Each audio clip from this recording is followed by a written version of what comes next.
Now today let us do one more question from miscellaneous exercise. Later on we will switch to complex numbers. ठीक है? तो question number, perhaps I don't know exactly what is the question number, perhaps question number 5 ये देख लेना miscellaneous exercise की question number 5 हाँ exactly याद नहीं क्या है, लेकिन इस बुक की गिनती डिफरेंट है क्योंकि एक पुरानी बुक है. ये कह रहा है कि आपको गिवन है कि A is subset of B, ये गिवन है. A इज, इसने लिखा है if A is subset of B, ठीक. देन प्रूव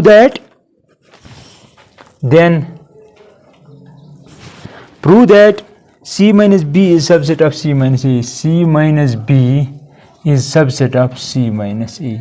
सिर्फ आपको डेफिनेशन याद करनी और टेक्निक्स याद रखनी है. अगर आपको सबसेट दिखाना है तो कैसे दिखाते हैं, राइट? अब यहां पे देखो, ये हमें प्रूव करना है, ये गिवन है, ये प्रूव कर रहा है. देखो ये गिवन है ना, इसका यूज करना है जो गिवन है, और आपको दिखाना क्या है, this whole is subset of this. अगर आपको सबसेट दिखाना है तो हम क्या करते हैं, हम यहां से एक एलिमेंट लेते हैं, वो प्रूव करते हैं इसमें है तो उसका मतलब हुआ सबसेट. यही है, मैंने बताया भी था टेक्निक इसमें. तो मैं ऐसे लिखूंगा, let x belongs to C minus B this thing. फिर मैं प्रूव करूंगा कि x belongs to this. अगर ऐसा हुआ उसका मतलब हुआ ये इसका सबसेट है. मैंने बताया था ना लास्ट टाइम. अगर मैंने लिखा लेट x क्या होता है, आर्बिट्री एलिमेंट, यानी कि C माइनस B में जितने भी एलिमेंट हैं उन सबको रिप्रेजेंट करता है x, ठीक. तो मैंने कहा सपोज ये इसमें है C माइनस B में, इसका मतलब क्या हुआ, C माइनस B का क्या मतलब हुआ, वो सारे एलिमेंट्स जो C में हो लेकिन B में न हो. तो अगर x C माइनस B में है तो x किस में होगा, C में भी हो सकता है. कहां हो सकता है, C माइनस B का मतलब क्या हुआ, C में B में C में हो B में न हो. तो अगर मैंने कहा x C माइनस B में, इसका मतलब क्या हुआ, x किस में होगा, C में होगा, B में नहीं हो, एज बाय डेफिनेशन. तो देयरफॉर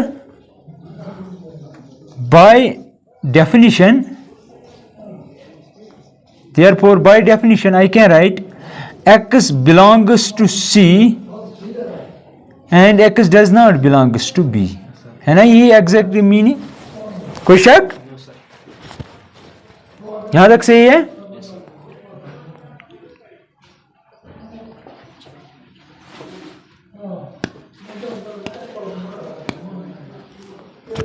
अब क्या करेंगे, नेक्स्ट स्टेप बोलो.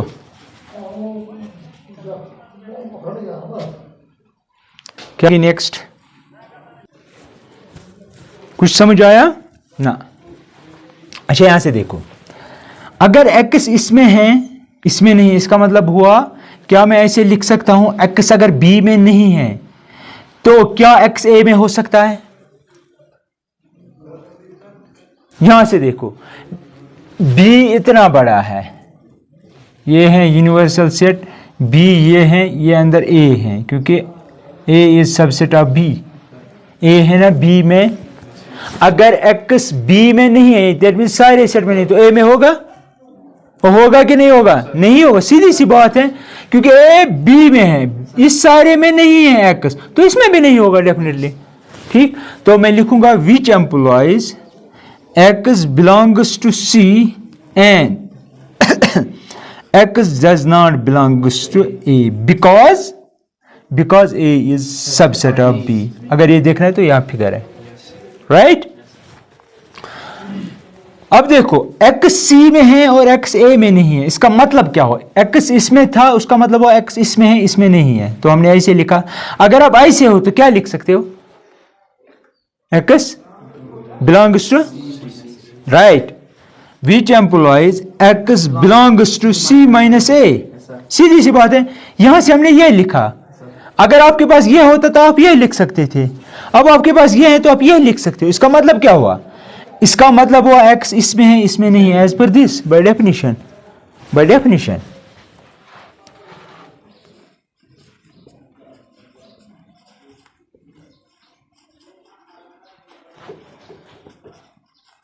राइट.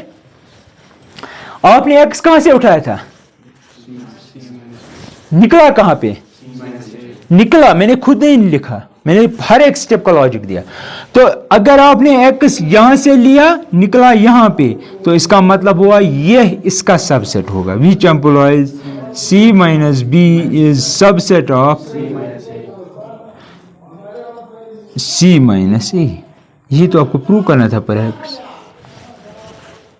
हाँ, कोई शक? अब देखो नेक्स्ट, बेटर है कि अगर आप इस तरह सोचेंगे, ठीक है, लेकिन अगर आप वेन डायग्राम से भी सोचेंगे इस लेवल पे, वो भी ठीक है, ठीक है। अब आप थोड़ा बहुत वेन डायग्राम के थ्रू सोचने की कोशिश करें, लेकिन डेफिनेशन याद होनी चाहिए। क्वेश्चन नंबर नेक्स्ट है, शायद परहैप्स क्वेश्चन, नई बुक है किसी के पास? Question number, perhaps this is question number 7, I don't know exactly, question number 7। हाँ चलो मैं लिखता हूं फिलहाल क्वेश्चन नंबर 7, अब देख लेना मिसलेनियस की। ये कह रहा है कि कोई भी दो सेट्स लो ए एंड बी, हमेशा याद रखना ए किसके बराबर होगा? A intersection B union A minus B. ये एक पार्ट है। दूसरा पार्ट आपको प्रूव करना है, आप देख लेना मैं कैसे प्रूव करूंगा। A union B minus A union B minus A is equal to A union B, A union. या तो आप ऐसे ही दिखाएंगे, x यहां से लेंगे, फिर दिखाएंगे x इस सारे में है, तो उसका मतलब ये इसका सबसेट है। फिर क्या करेंगे, x यहां से लेंगे, दिखाएंगे वो इसमें, तो उसका मतलब ये इसका सबसेट है। जब a subset of b, b subset of a, उसका मतलब वो बराबर है। या अगर जल्दी जल्दी करना चाहते हैं तो आप वेन डायग्राम के थ्रू सोच सकते हो। वेन डायग्राम के थ्रू देखो गाइस, मैं कोई भी यूनिवर्सल सेट लेता हूं, आप देख लेना अच्छे तरीके से, ठीक है। ये यूनिवर्सल सेट है पहले पार्ट के लिए। मैं कोई सेट्स लेता हूं ए एंड बी, तो फॉर एग्जांपल मैंने ये लिया, राइट। ये आपका ए है, ये आपका बी है, और ये क्या है?